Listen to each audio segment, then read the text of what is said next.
तो पिछली कहानी में दोस्तों मैंने आपको बताया था कि ये फाइल्स लेकर के मैं विनोद कापड़ी जी से मिला, लेकिन भाई उससे पहले सीक्वेंस में एक सीक्वेंस मिस हो गया। वो भी बता देता हूँ आपको।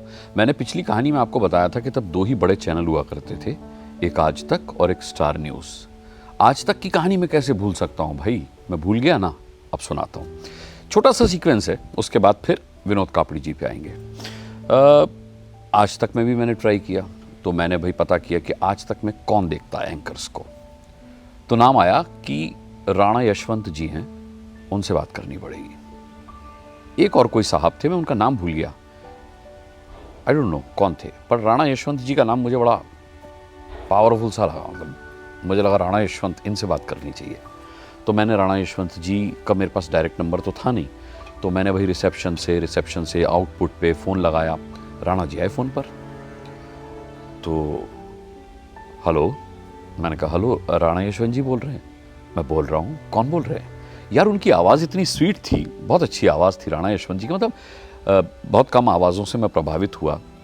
और उस समय मैंने आपको बताया नेशनल ज्योग्राफिक और डिस्कवरी के लिए वॉइस ओवर्स भी करता था, तो मुझे लगा यार मैं बिल्कुल सही आदमी से बात कर रहा हूँ। ये एंकर्स देखते हैं, एंकर्स का फैसला करते हैं, और इनकी खुद की आवाज़ इतनी खूबसूरत है, तो बेशक काम बन गया मेरा। बड़े प्यार से उन्होंने बात की। मैंने कहा राणा जी ऐसे ऐसे मैं, राणा सर ऐसे ऐसे मैं सहारा समय उत्तर प्रदेश उत्तराखंड में एंकर हूँ, और मैं सर आज तक के लिए ट्राई करना चाहता हूँ, तो क्या प्रोसीजर है मुझे बताएं। तो उन्होंने कहा अनुराग ऑडिशन होता है हमारे यहाँ, और उसके बाद आप अगर अप टू द मार्क होंगे तो आपको बताया जाएगा, आपको बुलाया जाएगा। तो राणा जी ने साहब मेरा ऑडिशन अरेंज करवाया, और उस वक्त वीडियोकॉन टावर में आज तक का ऑफिस हुआ करता था।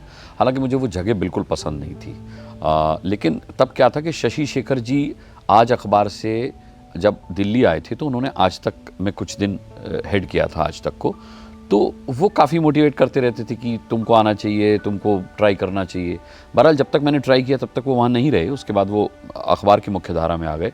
लेकिन इस बहाने मैंने नॉक किया और राणा यशवंत जी से मेरी बातचीत हुई, और राणा यशवंत जी ने मेरा ऑडिशन करवाया। और उस ज़माने में वीडियोकॉन टावर जब मैं गया तो सोना झा थी, उन्होंने मेरा ऑडिशन लिया, और ऑडिशन लेने के बाद वो बहुत इम्प्रेस हुई। बोली अरे यू आर एंकर मटीरियल। मैंने कहा madam I am an anchor, मैं तो सहारा में ऑलरेडी एंकर करता हूँ। बट क्या था कि रीजनल चैनल में एंकरिंग करने की वजह से ये नेशनल चैनल वाले जानते ही नहीं थे मुझे। जाहिर सी बात है, अब भी नेशनल चैनल में जो लोग काम करते हैं वो रीजनल में कौन लोग पढ़ रहे हैं उनको आसान तौर पर, आम तौर पर नहीं जान पाते। तो मैं भी नहीं जाना गया। तो बहरहाल मैंने ऑडिशन दिया, और सोना झा बहुत खुश हुई, और वो एंकर वार्डरोब और एंकर्स देखती थी, बहुत खुश हुई और बोली कि इट्स डन अनुराग, एंड मैं आपका टेप ऊपर तक पहुंचा दूंगी। मैंने कहा ठीक है। मैं ऑडिशन देकर आ गया, लेकिन अब दुर्भाग्य से मेरे पास उसके बाद आज तक से कोई कॉल नहीं आई। राणा जी भी बोले कि भाई I am not the last person, तो प्रोसेस में है, जैसे होगा कुछ बताएंगे। लेकिन इन द मीन टाइम आ जाते हैं अब स्टार न्यूज़ पर। मनोज मलयालम जी का फ़ोन आया, और मैं दूसरे दिन शाजी साहब से मिलने पहुंचा, लेकिन शाजी साहब से पहले मनोज जी ने मुझे मिलवाया विनोद कापड़ी जी से। विनोद कापड़ी जी के जब मैं केबिन में गया तो बोले हाँ अनुराग मुस्कान। मैंने कहा जी। मनोज जी इंट्रोड्यूस करा के चले गए थे। बोले बड़ी तारीफ़ कर रहे थे मनोज जी तुम्हारी। मैंने कहा सर मेरे साथ सहारा में रहे हैं, हालांकि वो नेशनल चैनल में थे और मैं रीजनल में था, बट कैंपस तो एक ही था, प्रेमिसेस एक ही था, और मेरा काम देखते ही थे। वो सुना भी होगा उन्होंने। तो बोले नहीं, ये कह रहे थे कि तुम सहारा समय उत्तर प्रदेश उत्तराखंड के दीपक चौरसिया हो। मैंने कहा दीपक चौरसिया बहुत बड़ा नाम है सर, लेकिन अगर मनोज जी ऐसा कह रहे हैं तो मैं क्या बोलूँ। उस वक्त Deepak ji fire brand anchor के तौर पर एकदम सेलिब्रिटी एंकर बन चुके थे बिल्कुल, और न्यूज़ की क्रेडिबिलिटी, न्यूज़ की ऑथेंटिसिटी दीपक चौरसिया। दीपक जी ने खबर दे दी, मोहर लग गई खबर पर। इस तरीके का मामला था उनका। तो दीपक चौरसिया कहलाना उस वक्त बड़े फ़ख्र की बात थी। मैंने कहा चलो अगर ये फीडबैक है विनोद जी के पास तो अच्छी बात है। फिर उनका ध्यान जो था मेरी इन फाइल्स की तरफ गया। बोले मोटी मोटी इतनी फाइल्स लेके क्या घूम रहे हो, इसमें क्या है? मैंने कहा सर इसमें जो है मेरे आर्टिकल्स हैं। बोले अच्छा दिखाओ मुझे। तो मैंने आर्टिकल्स दिखाए साहब उनको। अब उन्होंने आर्टिकल देखे मुझे देखा, आर्टिकल देखे मुझे देखा। मैंने कहा क्या हुआ सर?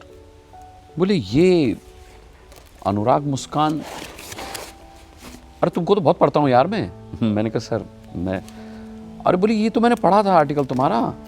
ये देखिए ये जो आर्टिकल्स थे भाई विनोद जी ने एक एक करके पन्ने पलटने शुरू किए। दैनिक जागरण, हिंदुस्तान, अमर उजाला, ओहो, नवभारत टाइम्स, जनसत्ता रविवारी में फीचर आर्टिकल, उसके बाद नवभारत टाइम्स तो हो ही गया, क्या बोलते हैं, पंजाब केसरी, दैनिक ट्रिब्यून, वो इन फाइलों के पन्ने पलटते चले गए। जैसे मैं आपको पन्ने पलट करके दिखा रहा हूँ, विनोद जी पन्ने पलटते थे, हर पेज देखते थे, आर्टिकल देखते थे, मेरी शक्ल देखते थे, आर्टिकल देखते थे, नाम देखते थे, मेरी शक्ल देखते थे। मैंने कहा पता नहीं इनको क्या हो गया। बोले यार तुम सच बताओ, तुम यही वाले अनुराग मुस्कान हो? मैंने कहा सर कैसी बातें कर रहे हैं आप, मैं ही हूँ। बोले यार तुमको तो रोज़ पढ़ता हूँ मैं अखबार में। मैंने कहा जी सर तो मैं ही लिखता हूँ। अरे बोले यार तुम हो वो अनुराग मुस्कान? मैंने कहा हाँ सर मैं हूँ वो अनुराग मुस्कान। उन्होंने भाई मेरी दोनों फाइलें पढ़ी। ये फाइल्स मैं आपको भी दिखा देता हूँ, देखिए। तो वो एक बड़ा ज़माना था जब मैंने लिखा। ये देखिए, ये फाइल्स देखिए, इसमें आर्टिकल्स देखिए, ये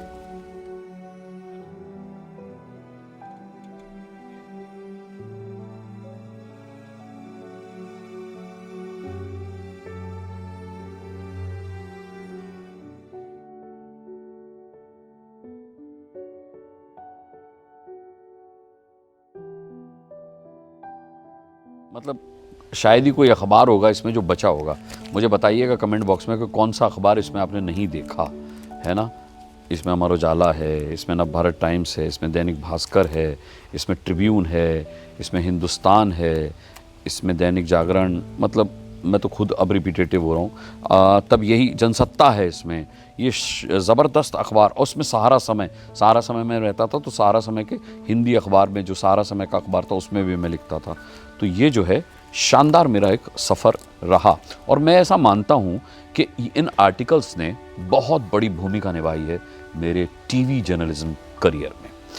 क्योंकि मुझसे लोगों ने कहा कि वाकई में टीवी में काम करने के बावजूद, मीडिया इंस्टीट्यूट्स में पढ़ने के बावजूद लोग ये आर्टिकल्स नहीं लिख पाते जो मैं बिना किसी इंस्टीट्यूट से मास कॉम किए लिख रहा था। सहारा अगर आप देखें तो सीरियसली मेरा पहला मीडिया संस्थान था।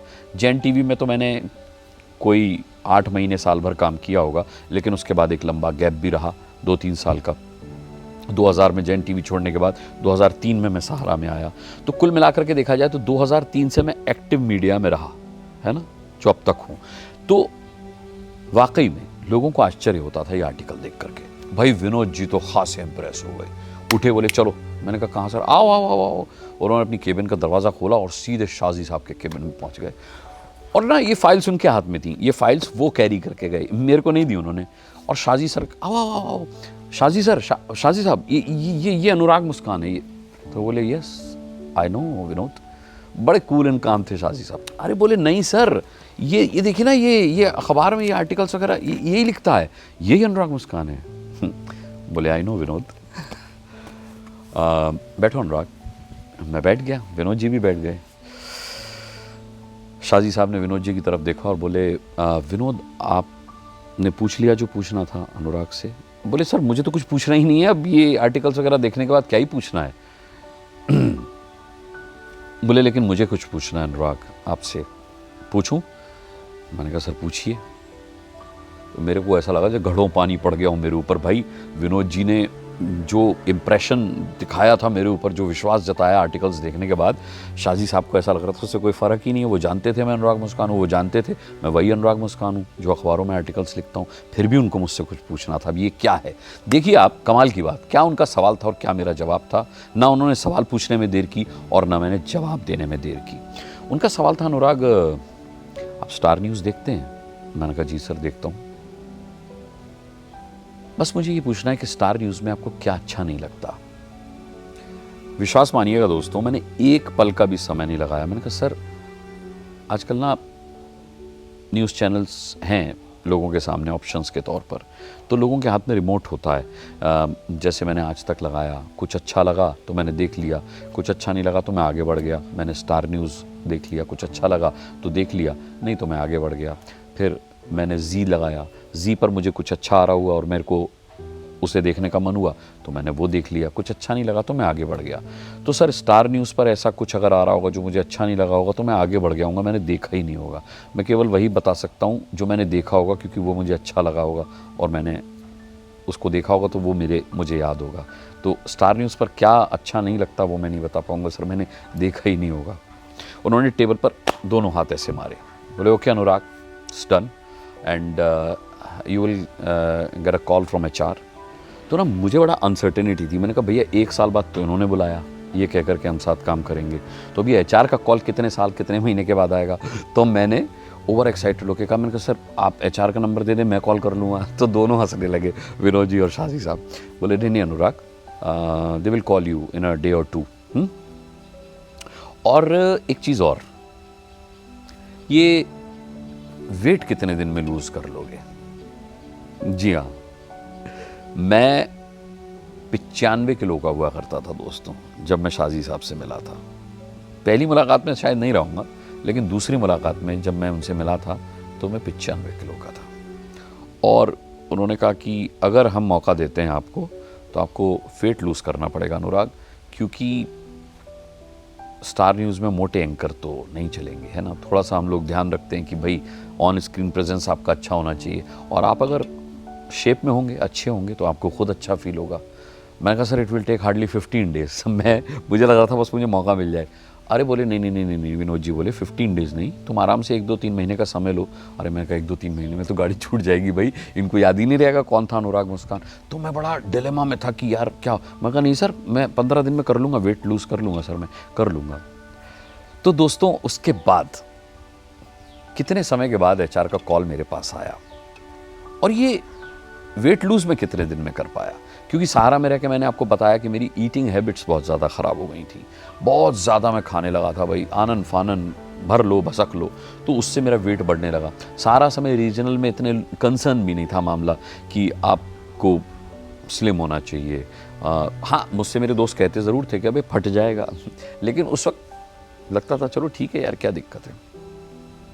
तो जब आप नेशनल मीडिया में जाएंगे तो फिर आपको नेशनल मीडिया के हिसाब से दिखना होगा। तो मोटा तो मैं हो चुका था, लेकिन मैं कैसे दुबला हुआ, कितने दिनों में दुबला हुआ, और विनोद जी ने बाहर निकल करके शाजी साहब के केबिन से क्या कहा, और हाँ HR का कॉल मेरे पास कब आया, क्योंकि स्टार न्यूज़ में तो मेरी नौकरी लगी थी। लेकिन ये इतना आसान भी नहीं था दोस्तों जितना आपको लग रहा है। ये कितना मुश्किल था ये बताऊंगा आपको अगली कहानी में। तब तक के लिए अपना बहुत बहुत ख्याल रखिएगा, और अगर मेरी कहानी आपको पसंद आ रही है तो यह सब्सक्राइब कीजिए, और आप अगर कर चुके हैं तो दूसरों को कहानी सुनाइए, सब्सक्राइब करवाइए, लाइक कीजिए वीडियोस को, बेल आइकन प्रेस कीजिए, और कमेंट बॉक्स में कमेंट करके बताइए कि और कहानी में आप क्या चाहते हैं। वैसे तो देखिए कहानी बदल नहीं सकती, कहानी जैसी है वैसी रहेगी, लेकिन क्या कुछ सुधार आप चाहते हैं, है ना। वैसे तो आप कहानी एंजॉय कर रहे हैं, आप बताते हैं, और मुझे बड़ी खुशी होती है आपके कमेंट्स पा करके। तो आज की कहानी में इतना ही दोस्तों, बहुत जल्द फिर मुलाकात होगी इससे आगे की कहानी लेकर। तब तक के लिए इजाज़त दीजिए, नमस्कार।